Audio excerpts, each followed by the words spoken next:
Hi everyone, welcome back to another episode of Crypto Basics.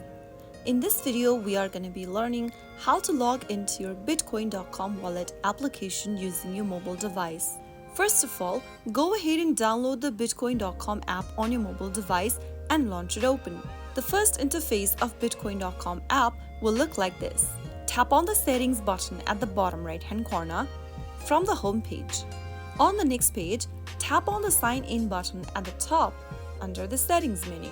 In the sign in area, you can sign in with your Apple, Google account, or with your email address.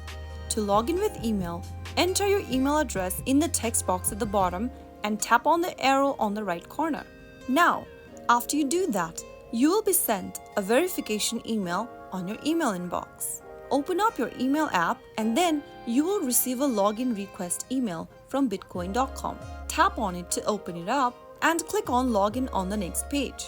Soon after you tap on Login, you will be logged into your Bitcoin.com wallet account. So that is how easy it is. If you found the video to be helpful, go ahead and give us a thumbs up. Don't forget to subscribe to the channel by hitting the subscribe button. Press the bell icon so that you'll never miss another upcoming upload from us. I will be back again in the next video. Thank you for watching.